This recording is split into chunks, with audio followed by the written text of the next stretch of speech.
is changing fast, and our customers' needs are changing too. We need to move faster, be more adaptable, and think differently. So how are we doing that? We have changed the way we work to turbocharge our productivity. The framework for this change is called agile, a way of working used by some hugely successful companies. So how does agile work? Our new way of working completely removes traditional hierarchy. Imagine a workplace that is more about experimenting with new ideas without fear of failure, where we focus more on knowing what our customers value and less about guessing what they value.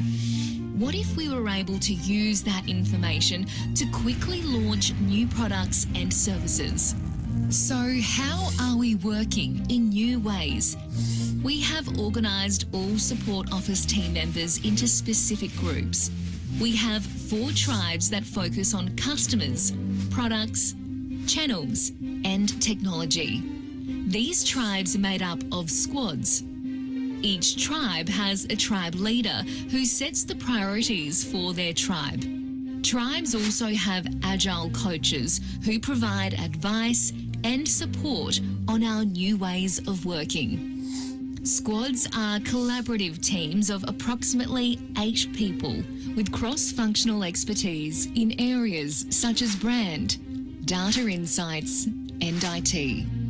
Each squad focuses on specific goals and has complete autonomy to rapidly complete those goals. Each squad has a product owner who manages the squad's workload. They're not a boss, but do organise the deliverables for the squad. Everyone also belongs to a chapter based on their core skills. For example, a food innovation chapter or a supply chain chapter. Chapters meet on a regular basis to share and develop their skill sets, and chapter leads are responsible for the professional development, coaching, and performance of each chapter member. And finally, we have 5 centres of excellence. These are our specialised support teams of insights, finance, legal, people, and strategy, who provide expertise as needed. The precise makeup of our squads and teams change and evolve as we test and learn what works best for us. We work closely with our stores to ensure we put customers at the centre of everything we do. To meet the ever-changing needs of the convenience customer, we have a bold ambition of 1 billion customer moments by 2030. Join us, and together we will make every moment count. Thanks, Maria. My name's Hazel Simpson, and I am the area lead for design and way of working here at 7-Eleven. It is my absolute privilege to be able to share our story today with Paul. I have been at 7-Eleven for almost 10 years and been on this journey of our way of working and when we changed for the last 5 years. So I look forward to discussing and answering any questions at the end. I did notice where some people were coming from. So I think I saw someone from Aberdeen. So good to know that at least someone will understand me tonight, if not most of you. Paul, would you like to do a quick introduction before I lead us through the first part of the presentation? Yes, awesome. Yeah, and Paul Wallace from 7-Eleven. I'm the digital area lead for the technology tribe. I've also been at 7-Eleven for quite a while. This is my 2nd time, actually. I was a graduate and left, and I've come back and around about 10 years for the 2nd time, about 15 all up. So, yeah, it's been a big part of my journey within 7-Eleven as well, and looking forward to sharing some of the learnings and insights today. Thank you. Thanks, Paul. So we might move to the next slide, and just to lay out how we'd like to approach this, the way that we'll share the story today. We will start by talking about what Agile is to 7-Eleven and our way of working. We will talk about the journey that we've been on, the case for change, how we're tracking, and the most important part is actually how it all comes together. And we'll finish off by talking about what's next for us as well. And thank you. Next slide, Maria. As Maria said, Zoom hasn't been our friend, and so there will be some information that we'll need to share afterwards, and I will do my best to bring the presentation together. There was a short video we wanted to share with you, but it won't take away from the essence of what it is we want to share about Agile and what it means to us. As you can see on the slide, we start with Agile is not just what we do, it is who we are. Agile at 7-Eleven is anchored to, of course, a choice that we make in the mindset and approach to the way that we work, how we are structured, and how it enables us to operate at pace with change, and how we are building that muscle continuously to be able to do that, given that the pace of change is just continuing to move faster and faster. Before we move on to the next slide, I just wanted to hold on to that slide for a moment and appreciate what we mean by the mindset of Agile here. And so that constant looking at how we make sure at an enterprise level, at a team-led level, a leadership level, and an individual level, what it means for our growth, how we think about our continual learning, that everyone feels empowered and to a degree accountable for what they own, for their growth, the way that we will deliver. It comes to a place where we start to talk about how we make sure people work well and live well at 7-Eleven by being that team player. And of course, leading with that clarity and coaching in all that we do, not just when we're looking at the performance review of our people. We're designed in a structured way so that it enables our way of working, so that we've got that end-to-end accountability, that we're looking at we'll go into the way that we organize our squads into our tribes. I'm sure some of that language is familiar with you, but it's how it connects into our story that we'll bring to life today. And of course, how that is brought to life through our chapters and our capability. From a way of working perspective, we've got the backbone of the way that we engage with our people and design our ceremonies and the forums that allow us to plan effectively and execute effectively. And I've already said at the start, this is, of course, making sure that we are always building more muscle in the way that we think about changing and responding to the ever-changing needs of the retail trading environment that matters to 7-Eleven. Thanks, Maria. Next slide. And so who is 7-Eleven? This is our story. We are anchored to the fact that we have started with the building of revisiting our values, looking at how that connects into the culture that is the foundation of and the fabric of our organization. It is how we behave. And for those of you less familiar with our values, it's how we think about reaching higher for our goals, doing what's right in the way that it's our right to operate, delighting our customers being the most important thing, and how we thrive together. We are super clear that our purpose is why we exist, and it's to make every day easier so Australians can live a good life. And as it says at the top there, it requires a market-leading organisation that is adaptable, innovative, and productive, grounded by a human-based culture, making our people and agile design key for that and being those competitive assets. So when we think about our ambition, and we look at strategy, that's where are we going and how we're going to get there. We were not going to be able to get there without making the change in our organization and really pivoting and changing so that we could move much more at pace than we were doing some 5 years ago now. Next slide, thanks, Maria. So what's our case for change? Our case for change back You know, we talk about the fact that we actually changed the way that we work. We flipped to the agile way 3 years ago, but it was actually 4 years ago where we built the case for change, and we engaged our board and we took them on a journey visiting many different other client examples that our consulting partner McKinsey they allowed us to better understand what our choices were about a way of working.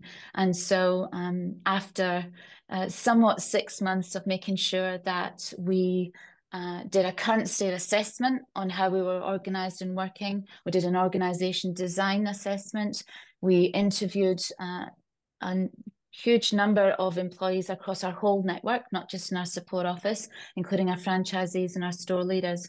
And with working with McKinsey, we came to a conclusion that the structured way of working and how we've designed ourselves that I'm going to take you through, we decided that in order for us to meet our goals that we've got clearly articulated here on the screen, as well as anchored to keeping ourselves honest on our design principles, that we had made our choice of the investment we would make and how we would take 500 plus employees through the change and the way that we would prepare for that. So it's definitely 3 years flipped that feels like more like 4 years that we've been talking about it and planning for it very effectively to make sure that we could make that change effectively together. So before we move on to that next slide, our goals were, of course, it was all about the ability to delight our customers, improve our people experience for their learning, an opportunity to have different career paths with this change in the way that we work, so that we could step change organizational productivity and increase our speed to market. And it's a little bit smaller on this slide, I think, for what you can see, but how we were going to be efficient and effective for this is how we kept ourselves honest throughout the change and the series of metrics that we monitored and tracked for as we both planned for and executed on the change. And we still hold ourselves to account to today. Next slide. Thanks, Maria. And this is a summary of the metrics that we have held ourselves account to from the start. And most of them will be familiar to any of you and all of you who are retailers today. And that is that we are measuring how we are successfully continuing to delight our customers. And the NPS score allows us to track on a weekly basis what that is. We have empowered our team, but measured successfully through an enterprise NPS score for the employees, as well as the turnover statistics. And of course, from a business agility perspective, with McKinsey, we had a set of metrics that we were compared to against lots of other clients to McKinsey. So there was a peer group that we're allowed to measure ourselves against. And we have successfully tracked and matured our practice equal to and somewhat better than our peer group for our agile practice as it's matured. However, we knew that we were getting to a healthy place with our agile practice when we exceeded 10 of the different dimensions in order for us to be able to effectively say we're holding our own, and the integrity of our design was one that was sustainable. And as you can see, we've got one around productivity and speed. And as we talk about our objectives and key results, it is certainly the strongest measure that we have is making sure that we deliver on our commitments on a quarterly basis. Again, we will bring that to life more as we step through the rest of the presentation. And so therefore, great value so far. That's up to January of this year since we embarked on the journey, and some strong results that we're super proud of. One other thing to note is that during the time from, if you could all remember, because we haven't forgotten what COVID means, but means to us, we flipped, we changed the way that we work today during COVID, and we made a conscious choice that we would continue on that journey for the change. I'm glad that we did, because in some aspects, operating and changing through COVID, where we were working broadly in the remote environment in our homes, it allowed us to pivot more effectively and easily using our tools and resources like everyone else did. But it was certainly our advantage. And some of the trading conditions that we've seen over the course of the last 12 to 18 months here in Australia means that we are able to pivot and change more effectively because of the way that we work today. I can see lots of questions popping up, and I look forward to answering them all at the end. Thank you, Maria. And so what I'd like to do now is not play the video that I wanted to, but I'll need to move on to the next slide, which is we're going to get into the body of what is the ways of working here at 7-Eleven and what is it made up of.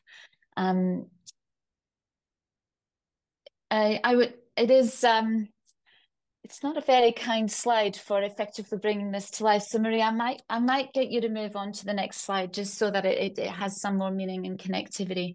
So we organize ourselves here at 7-Eleven through tribes and centre of excellence.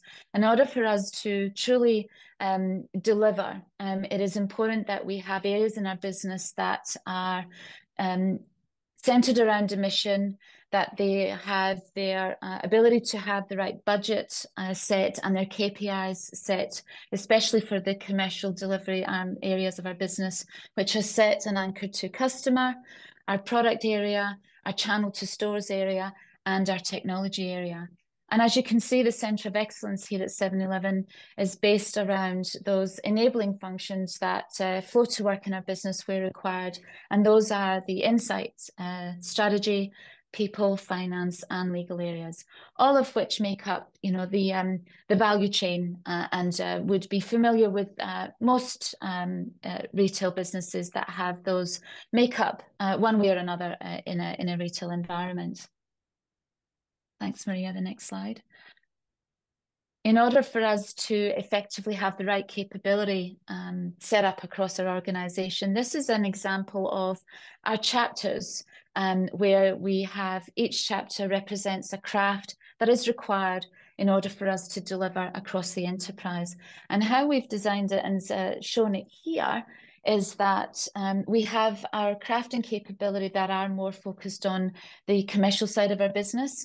So examples here are the craft that would be set up for our category teams. Tobacco would be an example of that, our Krispy Kreme. We have our product merchandising team where that is where we would have leading for our Slurpee category and our coffee category. We have the food safety and quality that supports and develops the capability to make sure that not only have we got the right individuals in our organization that are developed and capable of executing and innovatively building new products and making sure that the quality assurance of all of our products are at the right level in service of our organization, but there are chapters also governing to make sure that the enterprise are also capable of complying to food safety and quality as well. We've got the operational chapters, which are assets, facilities, and management, which is where we have the capability to make sure that all of our assets are capable and up and running with the minimum amount of downtime, working with key partners outside the organization. An example within the technical chapters, which hopefully most of you are familiar with, where we have a variety of different capabilities that I'd like to think Paul will talk with later on shortly in terms of what that means and how we organize ourselves today. So far I've given you the tribes and the Centre of Excellence where we are asking the areas across our business are set up with a mission to deliver on some objectives and key results, also meeting targets of KPIs. And we also have chapters that are allocated to work across the enterprise, where we have a strong representation across 40 chapters in total that are building the right capability to ensure that we are effectively in service of the organization. And what I'd like to talk to now is, if we could move to the next slide, is an example of where we actually have the channel tribe, where we have the areas in which we're organised ourselves, where we have squads and teams that are organised to make sure that they are delivering to our quarterly key results. And we also have in each area the accountability of each area, where not only have we got the squads and we have some teams constructs, but we also have our chapter areas where their capability is best homed within the area of channel, as it best represents the capabilities required for that area. So our video would have brought to life that just a little bit better in explaining it. So I think I might pass to Paul, who hopefully can bring to life for the tech tribe and explain the difference between what a squad is, what a team is, and what the chapter lead role is. And I will then make sure that throughout the rest of the presentation that we've got provide that clarity for our audience who are less familiar with the structure than we are. So next slide, and over to you, Paul, to provide an overview of how you run the tech tribe today. Thanks. The tech tribe, the best tribe at 7-Eleven. I might be a little bit biased, but yeah, so this is the technology tribe, and we're kind of split into two areas. So we have what we call the digital area, which I'm the area lead for, and then we also have our core tech area. And really, the difference between those two is within digital at the moment, it's sort of our, I guess, customer or digital channels experiences and the craft that really supports some of that. And then within Drew, my sort of counterpart within his area, core technology, it's really the core technology that is supporting the heartbeat of the business. So if you think about our ERP, our point of sale systems, our cloud environments, so, really critical functionality that, those teams are really supporting our stores opening every day and the millions of transactions that go through our business. So the difference here between I guess a squad. So you can see in my area, I've got 3 squads there. Probably the one easiest to talk about is in the middle. So we've got Sean, who leads, he's the PO, so our product owner for our My 7-Eleven app team. And they own our My 7-Eleven app experience and the feature and some of the platforms that support that experience. So their objective is around how do we drive customer engagement and obviously transactions through that mobile app experience. And then we've got Eddie, who's a chapter lead, and he's our technical engineering chapter lead. So he is considered, so anyone that is a product owner or a chapter lead or a team lead is considered a leader within 7-Eleven. And his role is kind of twofold if I was to sort of split it into 2 aspects. One, what's the strategic, guidelines that are driving technical engineering craft across the business? So how are we making sure that we're consistent in the approach that we apply across the business?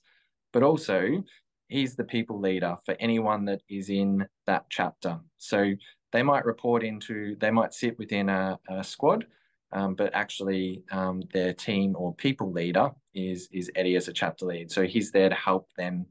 And Hazel will show you later on our kind of contribution model. So how do they develop their craft and move from different levels within the business, and also as our priorities change, if they're better suited to a different squad elsewhere. So that's kind of the role that a chapter lead applies. We've only got one team in technology, and the difference between, I guess, a squad, you're kind of delivering a customer outcome that might change over time, and it could be very dependent on what is our enterprise OKRs, I guess the role that squad might play may change and adapt over time. Whereas a team, I guess, is much more the way that we kind of look at a team is they have very repeating tasks. So obviously they need to get better at those kind of tasks, but day in and day out, they've really got a heartbeat that is consistent within the work that they do. So you can see in the bottom right there, Alec, he leads our technology support services. So some of that is, what is the technology that's supporting our support office and the issues that might present within our corporate offices. But then also, and more critically, when we have an incident, they're the team that jump in to help, I guess, guide the incident response, whether that's a technology or another, I guess, could be a security incident within the business that we need to manage in a very, thought out, driven process, and they would support whatever squad within the business that issue sits within. So that kind of hopefully gives a little bit of a demonstration about why they would be considered a team versus a squad that might be setting a goal to achieve a certain outcome by the end of the quarter. Because obviously Alec's work is very dependent on the heartbeat of the business and could change. So he needs to be adaptive to that versus maybe setting a specific goal. I might hand back to Hazel. Yeah, amazing. Thank you. So what we've shared with you so far, just as a quick recap, with the tribes that Paul's talked about in the Centre of Excellence, with the fact that we organise ourselves into areas for a span of control break with the size and scale of our business, so that we have got manageable amount of teams and squads that are living in an area like Paul has, with the appropriate chapters homed and led by chapter leads in their area. What's on the screen now is a visual on how we organise ourselves through engagement with our ceremonies and forums throughout the quarter that allow us to work towards a sequence of events in a consistent way. And there's a nice balance of making sure that we are always planning for the following quarter at the same time as we are executing on our commitments to deliver to the key results. So what we have here is at the top is the practice and ceremonies that the enterprise are constantly working towards planning over the quarter, and therefore we've got the leadership team, the SLT, planning for and making sure that they are setting the targets for the following quarter. We have a series of meetings to prepare for the following quarter, which you can see are always allocated to the sprint 5 and sprint 6, of which there's 6 sprints in each quarter, running for 2 weeks each. And we don't change the length of a sprint. They are always over a fortnight evaluated period. And where necessary, our executive would check in on a weekly basis as to how progress was, how we were progressing with both the delivery and the planning throughout the quarter, so that we effectively deliver and plan for the following quarter. So that's the enterprise level of where the executive are involved in planning and tracking. What you can see in the middle tier there, however, is a lot more ceremonies that are established as the base of which we need to make sure that we are tracking within our areas, and knowing that what we committed to at the start of a 6 sprint period and for the full quarter, that there aren't anything that within the trading conditions that are causing us to pivot, or there might be something that impedes or blocks us from delivering as we originally intended. And what you can see there is that we've got what we call our product owner syncs, the PO syncs, and that's an opportunity to make sure where an area has a group of squads that are working towards the same key result, that they are swarming, coming together to evaluate their individual squad work to make sure that they are all on track to deliver to the outcome. And that's our opportunity to make changes if there are resources required to pivot and be reallocated to work that has come in to be either more important, or there's a reason where we need to allocate resources to support and get another squad back on track. You can also see in the middle section there, we talk about big room planning, and that will come and be more clear when I talk to the quarterly business review planning process that's coming up shortly. However, there's also a place there where we have showcases, and what we do throughout the quarter, depending on the type of key result and the delivery that we're working towards, will depend on how many showcases we have. But rather than have traditional meetings, and somewhat might say for meeting's sake, we have the opportunity for each squad, each team, each area to showcase to the business the progress on their work and also work that they have completed. And they can happen not just at the end of the quarter, but throughout as and when they have work complete. Also means that we're not always working and showcasing perfection. There are many moments where we invite our teams to showcase work in progress so that they're gathering feedback from the business and not just in their area throughout the development of either the product, or it could be an initiative that they're deploying. And it allows for full transparency, as we indicated at the start, as one of our key values for the way that we work. There's also in that middle section the acronyms. We have many of them, but it's POCLAC. We call it the POCLAC, and it's the product owner, chapter lead, and agile coach who come together to evaluate the effectiveness of our people throughout the quarter. So where the PO sync is all about making sure that we're on track for the delivery, we also create a really meaningful moment where we're evaluating that our chapter members who've been allocated to work are being evaluated, so that the product owner has an opportunity to provide feedback to our chapter lead, who is the owner of the craft, and that the agile coach, who is involved in many of the ceremonies in this section, are able to also make sure that they're facilitating an effective conversation and contributing and adding feedback through their observations of how squad members have been behaving and contributing to the work. And of course, down at the bottom of this slide is the ceremonies that the squads have adopted to make sure that they are working effectively within the sprint, within the week, within the day. And so what we see here is there are, I'm sure there are many of you on the call that have adopted daily stand-up, where we're then looking at making sure that through the daily stand-up, checking on the work that the squad members are targeted for, breaking down their work from a key result into an epic, to a feature, to a story, and they break it down to potentially the task that they're going to talk about, what they're going to deliver that day, and return the following day and report on whether they've managed to deliver on their work. Quite often, there is an opportunity to talk about where they've got blockers, and the squad will swarm around to support the squad member who's looking for help. And so they'll put down something in order to make sure that they can prioritise and ensure that the squad deliver on all of their commitments.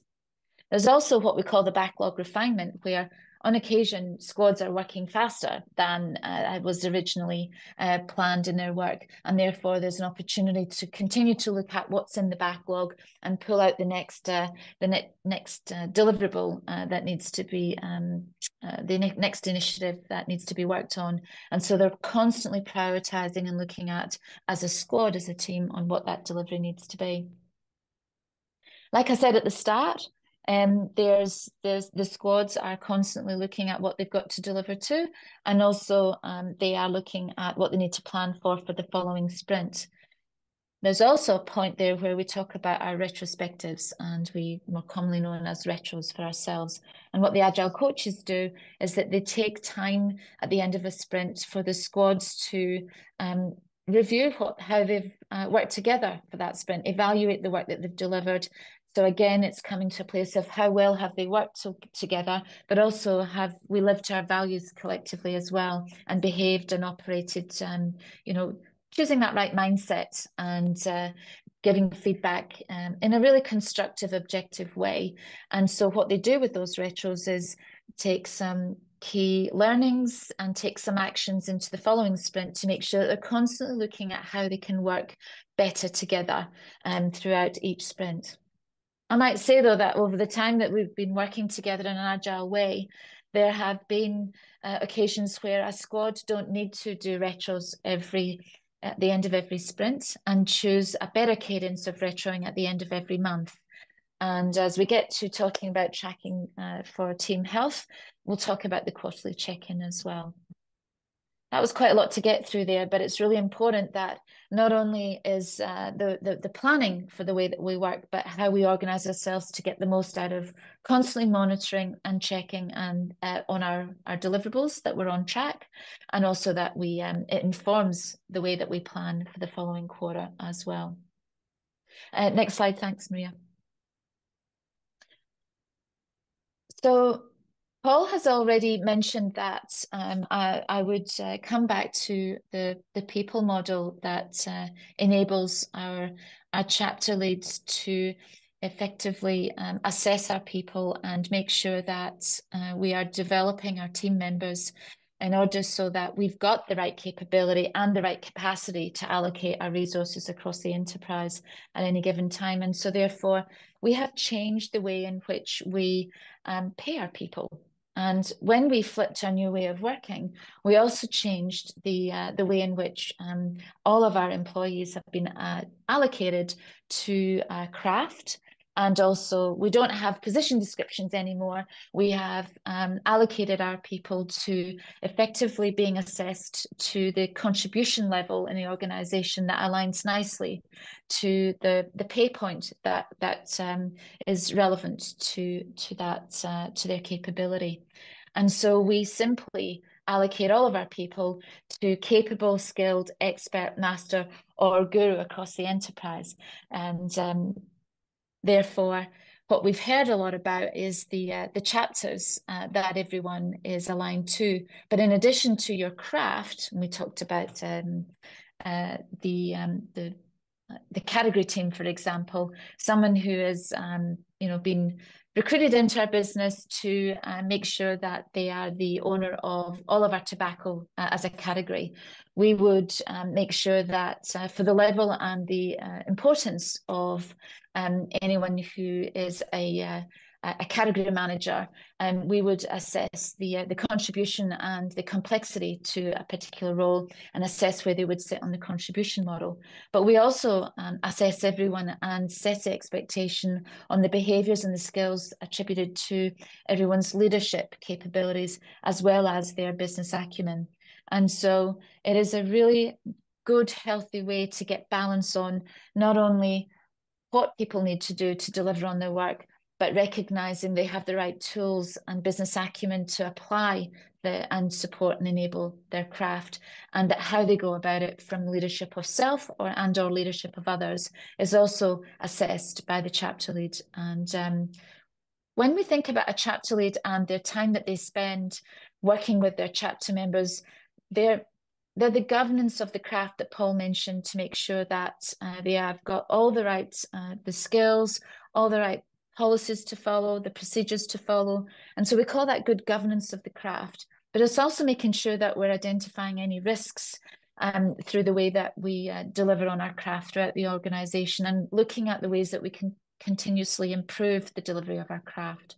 So what that means is, as we know, we've got AI coming into our world. We've got certain skills and capabilities that we can actually look at how we might optimize and make sure that we co-pilot with technologies to help us support us with those repetitive tasks, and that we have our chapter members, focused on more value-adding work. So the chapter lead has an opportunity to continuously look at how they can improve the craft and the contribution across the enterprise as well. And so whilst the product owners have an opportunity to sync together, we also have our chapter leads who create time and space to meet with their chapter members and come together, making sure that they're always learning from each other, and that they are, through learning retros, making sure that they're sharing ideas across where they've been working, and they're learning from each other, learning in their work, and that the chapter lead is embedding a good learning practice in their role as well. Thanks, Maria. Might move into the next section now, and I'm really conscious of time. We're going to run out of being able to answer the questions, so I'll do my very best to go through this a little bit faster. Maria, I might ask you to go to slide 18 just to keep the momentum and what I'd really like to bring to life. Thank you. We've already talked about the way in which we organise ourselves and the way that we plan through a quarter where we concentrate on what the squads have to do to deliver on the work, and also what they do to have to prepare and plan for the following quarter. And so the QBR, the quarterly business review, translates into making sure that we plan relative to what is our long-term strategy. And of course, we talked about our ambition at the start. And at the moment, our ambition has got a set of targets where we're working towards delivering our strategy to 2030. And so on that basis, we've got all of the different areas who've got their plans that work towards what we're going to do to deliver on our strategy. And that's broken down into, from delivering to 2030, what that means on an annual basis. And so therefore, when we're thinking about our planning on for each quarter, we're anchored to what each of the areas of our business have laid out in the roadmap for that annual priorities and the KPIs that we need to deliver to as well. And so that's what informing the SLT and what they're aligned to make sure that when we communicate to the business what we plan to do for the following quarter, it's anchored to the strategy, it's anchored to the annual plan, and so therefore everything that we do visualized here is linked to the company objective and key results that we sign off, that each tribe is able to deliver to and communicate what each squad is broken down to, and make sure that each of their KRs at a squad level talk to the tribe, talk to the company KRs for that quarter.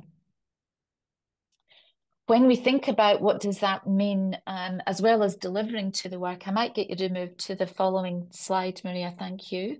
We break down our planning into three key phases of the quarter. And when I talk to in a quarter, we've got 6 sprints. This is all at the second half of the quarter where we start to get into preparing for the following quarter.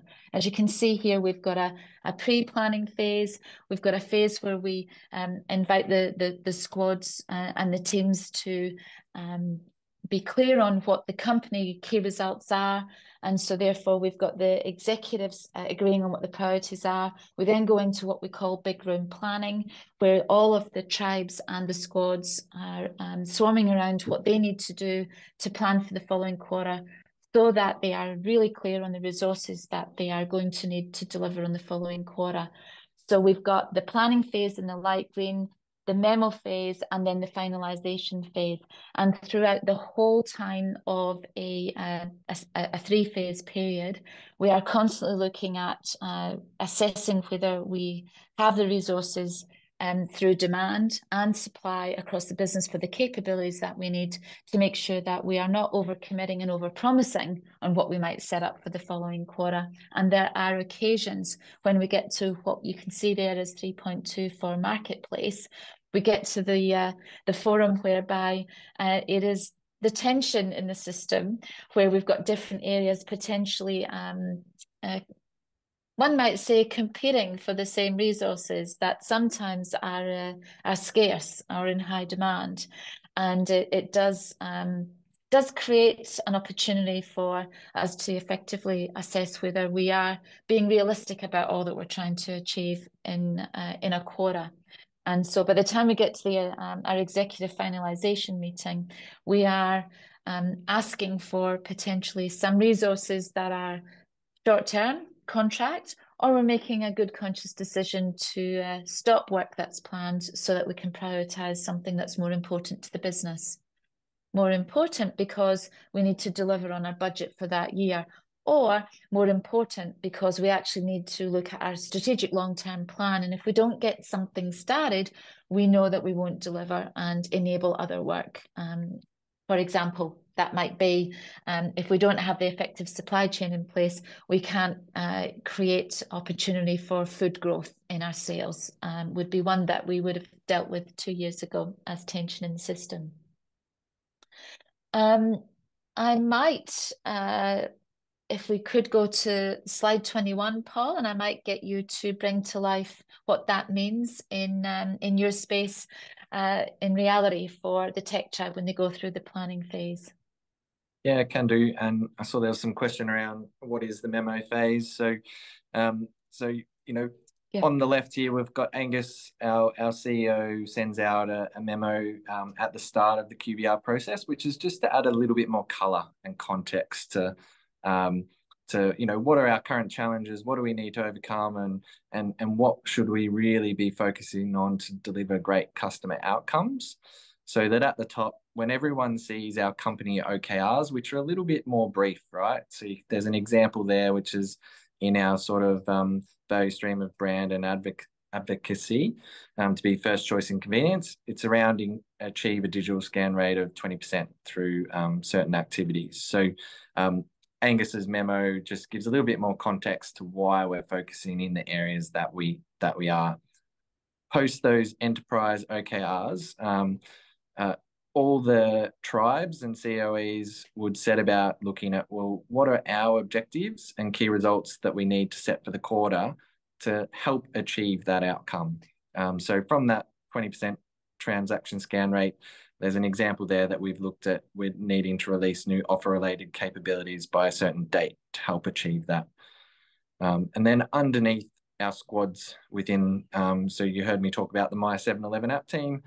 So that's some of their squad objectives and key results, which then ladder down from that around how are they looking at maybe increasing the redemption of the 7th visit reward mechanic to 30% in the app by the 25th of June. So, and that was looking at how are they going to tweak that feature to try and get more people redeeming their free reward when they do get it. So that's an example of the memo phase. The memo is really focused on how do we get a clear view of what we're setting out to achieve in the next quarter. Back to you, Hazel. Yeah, thanks, Paul. And into the next slide after that, that would be great. Thanks, Maria. So just to recap, this is all about how do we track for our performance. What we've talked about from the start is making sure that we are tracking for our delivery, and also making so that's how do we make sure that we've got a healthy business and we work well, and also making sure that our employees are engaged. Our employees are promoters of our ENPS. Our employees' well-being and psychological safety and their learning and growth are all metrics that we are tracking. And so we've got productivity and performance, and we've got team health.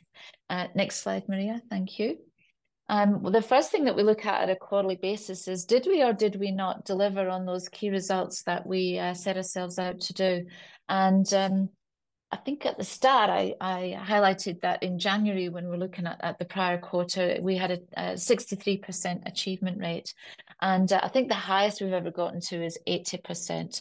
And there is an objective view that says you can set yourself too many key results to deliver to, and therefore too many means that you're not prioritizing effectively, or you might not actually set yourself enough key results and you're making it too easy for yourself. So there is a healthy tension in the system to make sure we get the balance right. However, 63% achievement across the enterprise is not as good as we would like. And sometimes within the system, we look at how the tribe are delivering their key results relative to the company ones, and also how does each squad perform. Again, sometimes in the system, we can see that not all squad KRs, if there's a higher percentage of achievement at a squad level, tells us we might not have all of the key results at a squad level prioritized up to the company level.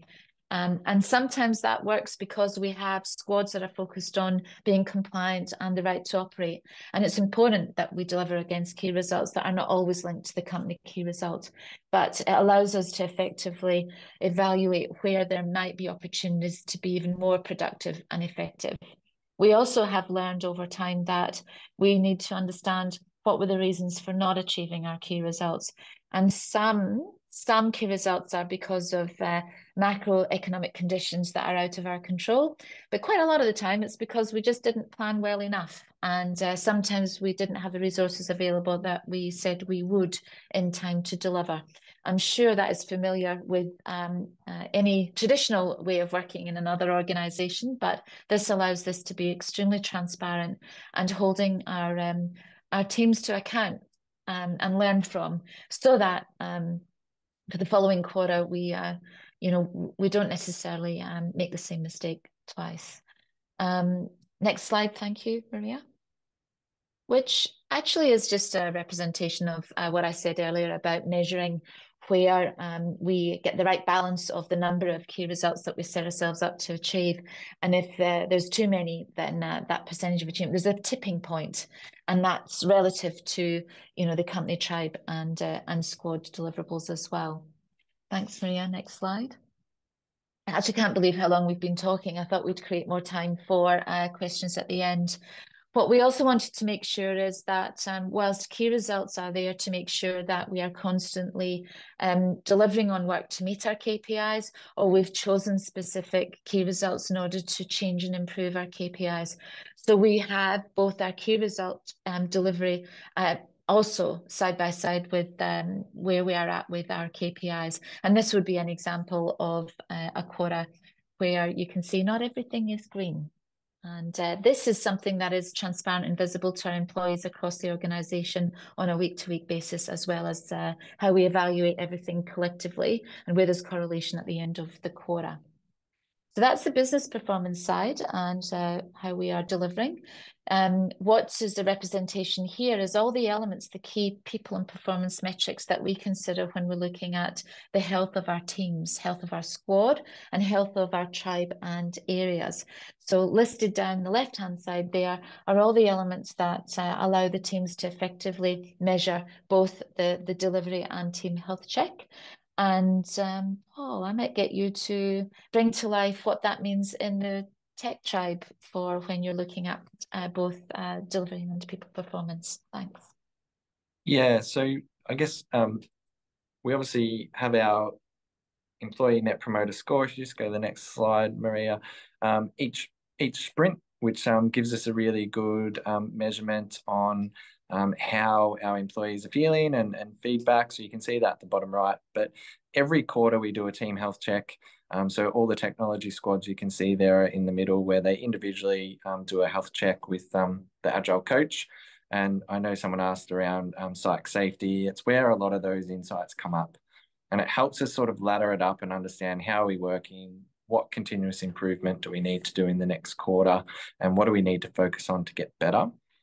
And if you just go to the next slide, Maria, we're also trying to push that a little bit further. And a lot of the people on this call might see that there's some familiar language there. So Agile's been a great way for us as a tech tribe to plan our work, but to be more efficient in how we do that. We're really now starting to dig into, what is our flow of work? So the SUNA principles, and are we actually, delivering value within those and being safer around what we're doing? So this is very new for us. We're just experimenting with this dashboard across some of our tech squads, but already starting to see some really good insights.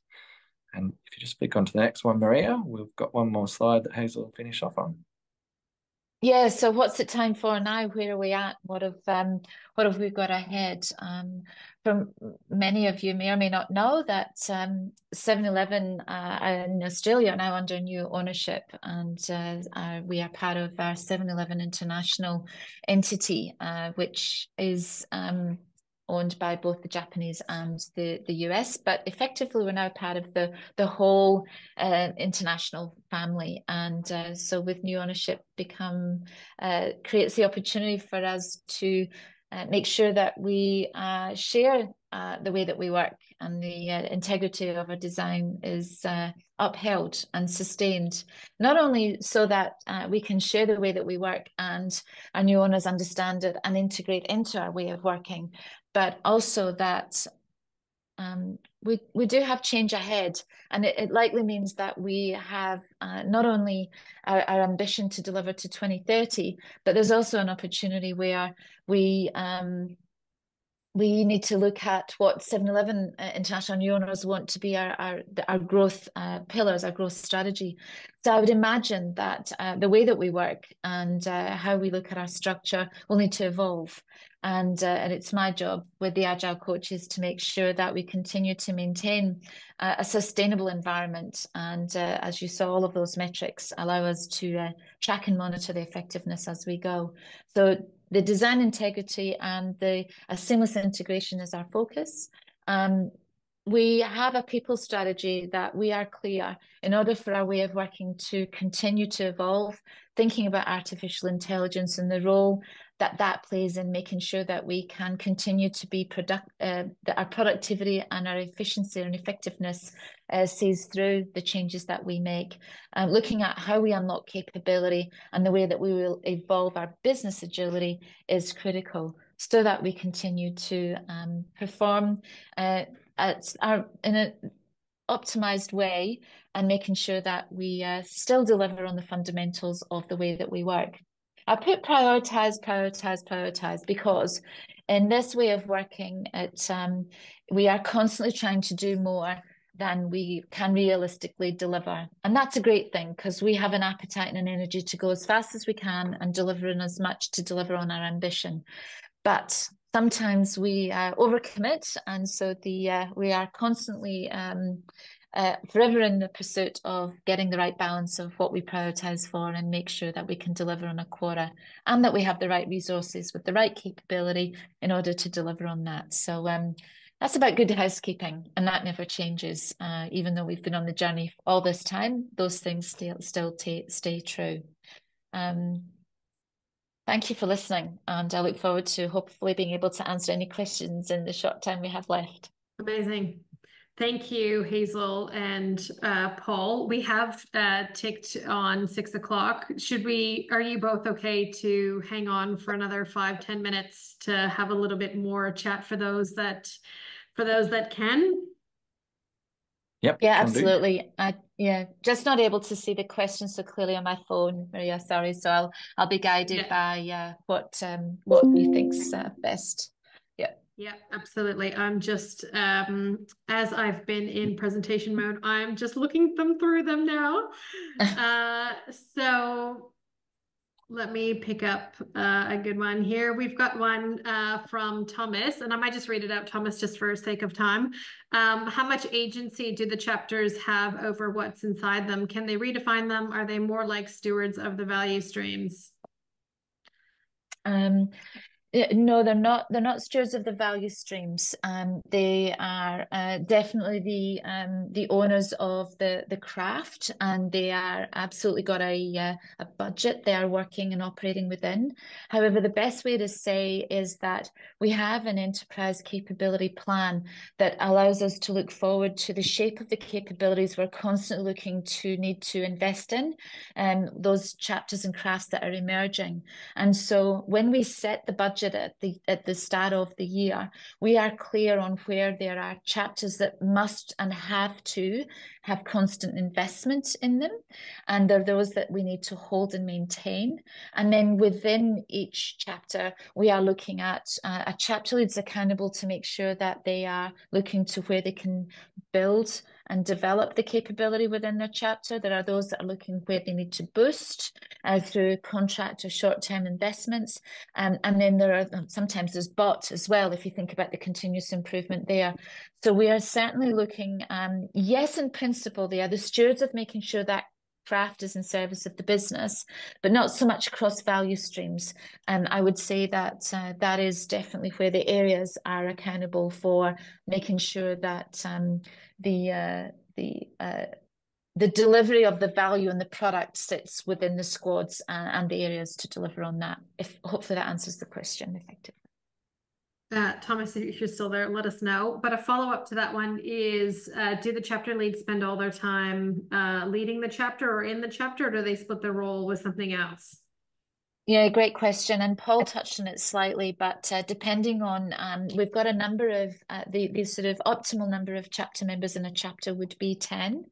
And so therefore, you could imagine that of that, chapter leads would spend 50% of their time making sure that they are focused on developing the craft and governing the craft. And then the other 50% of their time, it's a rough number, depends on where they have to work in squads and support the delivery of the key results for the squad. And we talked about the contribution model.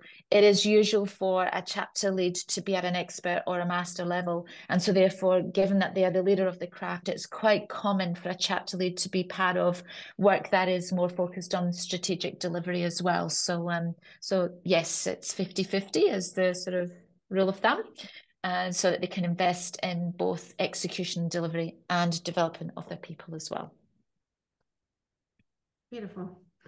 Gabby's got a question on how do 7-Eleven assess the things that you need? What tool do you use for demand capacity management so that you can highlight the tension in the system? How do you enable that? Yeah, great question. Yep. We have, oh yeah, go Paul. You can answer that question. Yeah, I'll talk to that because it's sort of part of an area lead role, and there's definite tension in the system. So as a squad is putting their or creating their objectives and key results for the quarter, for each objective that they have in their squad, they need to put what resources that they require. And it's generally, do they need more resources than what's readily available in their team already? So that's whether it's people or funding. And that all goes into our QBR, memo that is reviewed. And generally, it's the role of an area lead, especially in the current market conditions, is it's about trade-offs. So if we've got over demand on chapters, we need to talk about what are the priorities across the business and what do we need to go back to squads and say, actually, no, this quarter you need to deprioritize that work because either we've got to move resource to another squad to support that activity. So that's the process. We use Azure DevOps, so that actually all gets loaded into Microsoft Azure DevOps as a tool. So I know some businesses would use Jira or Confluence, but we use DevOps, and that helps us sort of populate that into the right context for review within the forums. So Pankaj has got a red hot one for you then as an extension then, Paul. So for the resources that are specialized or the ones that there are a few of them, so therefore high in demand, how do you manage that? Yeah, it comes back to it's a hard one, right? But it comes back to, is the squad objective and key results supporting the enterprise OKRs? So is it linked to the most important? And also what's going to drive the highest value? So a lot of our discussions at the end have to come down to what's going to drive value in quarter and trying to get that balance between strategic work that might be multiple quarters ahead or in quarter benefit as well for customers. So and it really is, we call it marketplace because it is a bit like a marketplace, one of the forums that we have, where you're discussing those trade-offs at an area level to try and get to an outcome. So we try not to put anything through to SLT unless it's really critical for a decision at the end. Maybe just one last one. Are there any quote unquote, and this is from Damien, are there any quote unquote traditional practices which you have yet to address? So like funding models or anything like that? Wow. A big question because I'd love to get to a place where we think more agile about the way that we do seed funding to, for experiments and where we might get projects up and running. So love the example of, where might finance be? But all of the 4 tribes and 5 centres of excellence all work within the quarterly business planning process, and that we all have both squads and teams who organise themselves in that way. So we don't have a traditional area of our business, but I'd love to get to a place where we look at how we might think about releasing funding more effectively than we do today so that we can test and learn faster. But it's not about traditional or not. Yeah, there we go. I think that might be a nice way to end. Well, thank you. Thank you, Hazel. And Paul, thanks everyone for staying on a little bit longer. From all the feedback in the chat, everyone's very appreciative and recognizing that it sounds like it's been a journey, but also impact and outcomes delivered. So congratulations to you all and the teams.